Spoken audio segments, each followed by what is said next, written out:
Здравствуйте, уважаемые телезрители! В эфире очередной выпуск программы «Вестник профсоюза образования». Мы расскажем вам о деятельности профсоюза работников образования нашей республики и ответим на все ваши вопросы. Смотрите сегодня в выпуске.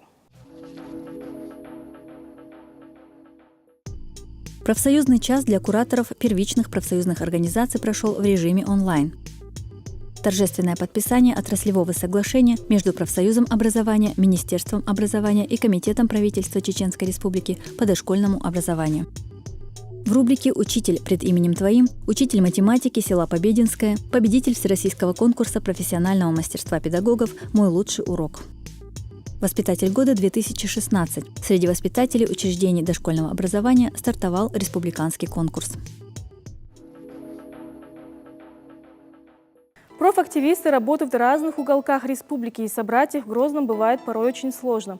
Именно поэтому профсоюзный час для кураторов первичных профсоюзных организаций прошел в режиме онлайн.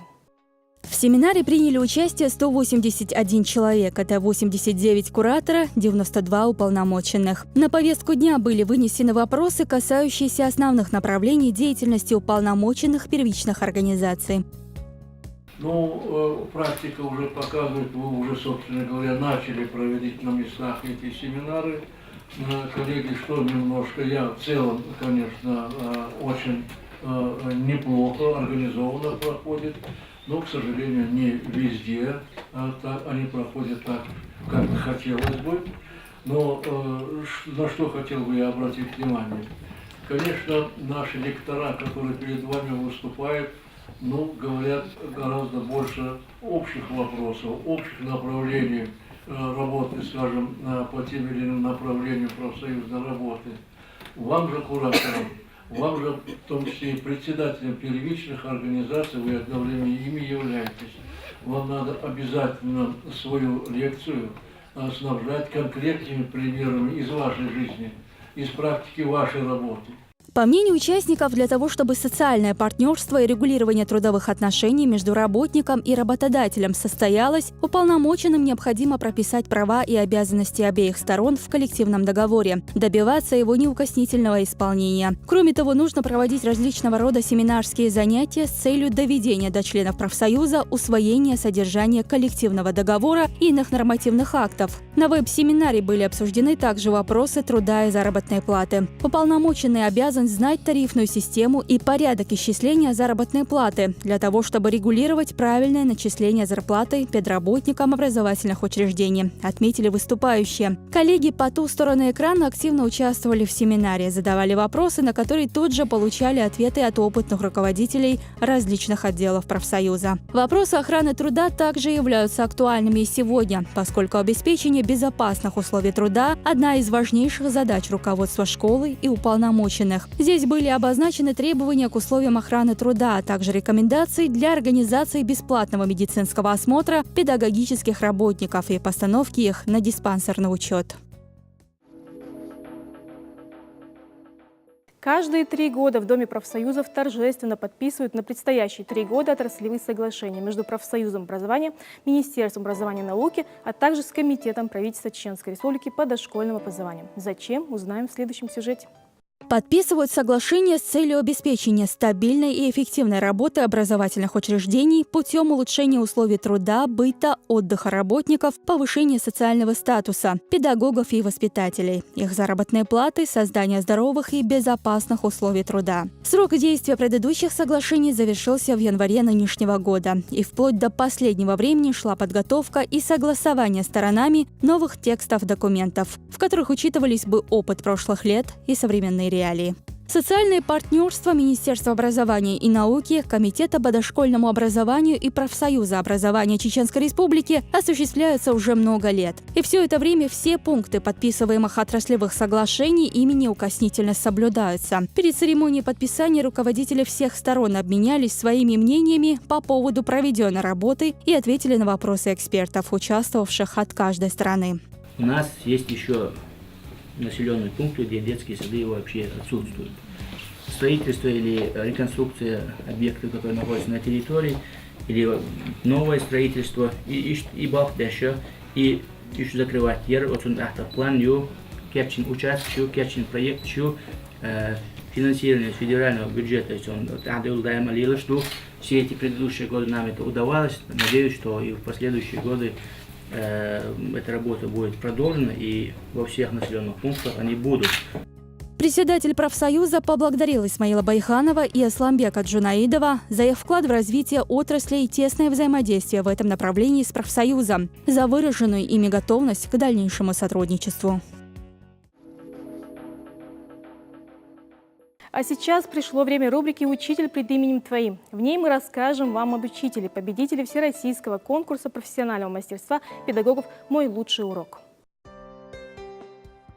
Вот уже второй год подряд Залина Бадашева, учитель математики школы села Побединское, становится победителем Всероссийского конкурса профессионального мастерства педагогов «Мой лучший урок». В 2015 и в нынешнем году победа осталась за нашей республикой. Конкурс, организованный некоммерческой организацией «Благотворительный фонд наследия имени Дмитрия Менделеева», проходил в Москве. В нем участвовали учителя и преподаватели общеобразовательных учреждений России и стран СНГ. Залина Бадашева показала себя как педагог, который глубоко знает свой предмет и владеет разнообразными методическими средствами. Следует отметить, что эта победа – большое достижение для сельской школы и в целом для республики. В этом году я чувствовала, во-первых, когда ехала вот на этот конкурс, я знала, что на меня возложена вдвойне, втройне ответственность, потому что мне никак не хотелось приехать ни с чем. Вот. Была радость, конечно, и гордость и за свою республику. Но меня еще больше порадовало то, что здесь, на этом конкурсе, при подведении итогов было отмечено то, что в предыдущие годы делегация учителей нашей республики была в Москве, и здесь они озвучили, что из 15 регионов наша делегация, вот из учителей, они представили работы, которые были самыми грамотными, выполнены очень грамотно, и это было озвучено на этом конкурсе. Вот это было тоже приятно. Дети внимательно слушают учителя. Они понимают всю серьезность темы. В классе идет подготовка к единому госэкзамену. Залина Магомедовна преподает математику в этой школе вот уже 29 лет и считает, что в этой науке есть своя красота. Раньше вот как-то говорили, что математика – это самый сухой предмет, но сегодня можно уже судить по-другому, потому что вот многие дети, они теряют интерес к математике в каком-то звене, где у них есть какие-то пробелы. Но сегодня вот мы всячески стараемся привлечь этих детей к неурочной деятельности, то есть через различные мероприятия, игровые формы, как-то вовлекаем этих детей. И здесь уже повышается мотивация у ребенка, и слабый ребенок, он все-таки тянется, старается принять участие активное в подобных мероприятиях. В школе села Побединское вот уже несколько лет существует традиция. Родители по очереди посещают уроки детей во всех классах. По словам руководства школы, так и родителям спокойно, и учителям. В присутствии родителей, во-первых, родитель уже здраво может оценить и работу учителя, оценить работу учащихся. Он видит уже деятельность своего ребенка, и здесь, естественно, какие-то помощь и учителю, и самому этому ребенку. Вот это посещение родителей. Ученики любят и уважают Залину Магомедовну. Несмотря на сложность предмета, идут на урок с радостью. Ведь когда учитель доступно объясняет трудные математические задачи, ученик не нервничает и спокойно решает все самостоятельно. Итак, сегодня мы с вами продолжим работу по подготовке к ЕГЭ и будем разбирать задания из модуля «Геометрия». Это лучший учитель, который у меня был. А Залина Магомедовна у меня только хорошие впечатления. На каждый урок она придумывает новые интересные методы. Например, сейчас у нас это такой метод, что каждый ученик в каждом классе есть свои лидеры. Этот лидер объясняет урок, так как ученики друг друга хорошо понимают, и мы друг другу объясняем те задания, которые нам непонятны. У нее на каждый урок новые методы, и нам очень интересно на ее уроки. Школа не в первый раз встречает победителей в своих стенах, но победой Залины Бадашевой по праву гордится особенно. Это был неиссякаемый такой восторг детей, жителей села, но и учителей. Это гордость, конечно, гордость прежде всего за педагога Чеченской Республики, далее гордость за учителя нашей школы. Хотелось бы поблагодарить Министерство образования и науки за всестороннюю поддержку таких педагогов, за стимулирование. И здесь же хотелось бы отметить и сказать большое спасибо Институту повышения квалификации за их самоотверженный труд в плане профессионализма наших педагогов. Залина Магомедовна постоянно занимается самообразованием. То есть это неиссякаемая любовь к детям, любовь к этой работе. Практически вся ее жизнь прошла в стенах этой школы. И такие педагоги потом являются ценностью для учреждения, потому что они делятся этим опытом, она является наставником молодых педагогов. Самое главное для учителя – это быть состоявшейся личностью, считает Залина Магомедовна. Только тогда педагог сможет завоевать уважение и воспитать в ученике творческую личность подлинной духовности и интеллигентности. Защита прав членов профсоюза, юридическая консультация – это работа правозащитного отдела. Каждый день профсоюзные юристы отвечают на ваши вопросы работников образования. Правозащитники ответят на любой вопрос в сфере охраны труда, социального блока и на другие вопросы. Кто должен заниматься вопросами охраны труда в образовательном учреждении? Статья 217 Трудового кодекса Российской Федерации гласит: в организации, где численность работников превышает 50 человек, создается служба охраны труда или вводится должность специалиста по охране труда, имеющий соответствующую подготовку или опыт работы в этой области. Работодатель, у которого численность работников не превышает 50 человек, принимает решение о создании службы охраны труда или введении должности специалиста по охране труда с учетом специфики своей производственной деятельности. При отсутствии у работодателя службы охраны труда штатного специалиста по охране труда, их функции осуществляет работодатель. Для чего проводится специальная оценка условий труда в образовательном учреждении? Основная задача проведения специальной оценки условий труда – получение фактической картины состояния условий труда на рабочих местах для проведения необходимых конкретных мероприятий, целью которых является улучшение и оздоровление условий труда. То есть по результатам специальной оценки условий труда устанавливается класс вредности на рабочем месте и конкретно положенные льготы работнику, занятому на данном рабочем месте. Какую работу проводит комиссия по охране труда в образовательных учреждениях? Комиссия по охране труда организует совместные действия работодателя и работника по обеспечению требований охраны труда, предупреждению производственного травматизма и профессиональных заболеваний, а также организует проведение проверок условий охраны труда на рабочих местах и информирование работников о результатах указанных проверок, сбор предложений к разделу коллективного договора соглашения об охране труда. Если у вас появились вопросы, обязательно напишите письмо профсоюзу. Адрес вы видите на экране. Среди воспитателей дошкольного образования стартовал республиканский конкурс «Воспитатель года-2016». В детском саду города Гудермес состоялось открытие конкурса. Воспитатели продемонстрировали свои лучшие профессиональные качества и умение взаимодействовать с детьми. Мы собрались в этом зале не ради славы, не для хлеба насущного, чтобы своим талантом и мастерством напомнить всему свету: воспитатель – профессия дальнего действия. И хотя это конкурс и, конечно, присутствует дух здорового соперничества, пусть этот конкурс станет для вас праздником, потому что участие в этом конкурсе – это, несомненно, такая же победа.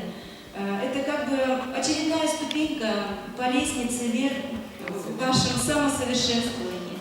Давайте больше делать. В конкурсе принимают участие 11 педагогов детских садов из муниципальных районов Чеченской Республики. После официального открытия началось первое конкурсное испытание, по окончании которого компетентное жюри подвело некоторые итоги. В ходе проведения конкурса участники смогут показать свои умения взаимодействовать с детьми, продемонстрировать профессиональную компетентность и распространить собственный опыт среди педагогического сообщества. На этот тур приглашены все победители районных конкурсов «Воспитатель года». Проходит он каждый год, и победитель республиканского тура едет в Москву на общероссийский конкурс «Воспитатель года». Здесь мы являемся соучредителями этого конкурса как профсоюз образования, и проводит его комитет правительства по дошкольному образованию. Сегодня будет открытие этого конкурса, но каждый год порядок конкурса немножко меняется, более расширяется, и здесь есть возможность каждого воспитателя открыть свое мастерство, какие-то творческие стороны своей деятельности. Поэтому он очень разносторонний, начиная от мастер-классов и заканчивая индивидуальными занятиями с дошкольниками. Целью конкурса также является формирование позитивного общественного мнения о профессии педагога дошкольного образовательного учреждения и укрепление приоритетов в данной сфере. Конкурс проводится ежегодно с 2009 года. В этом году он проводится уже в 7-й раз. Первый тур конкурса – это педагогический брифинг. Здесь жюри будет задавать вопросы участникам по материалам, которым они разместили на сайте. Второе мероприятие – это мероприятие с детьми. Они будут проводить занятия с детьми, с незнакомыми детьми в детских садах. Дальше мастер-класс. Они проводят мастер-классы. Все участники будут проводить мастер-классы. И последнее мероприятие – это ток-шоу. Завершает конкурс. На следующих этапах педагоги продемонстрируют авторские педагогические технологии, которые используют в своей деятельности. Все участники конкурса смогут за отведенное время показать интересные инновационные методики.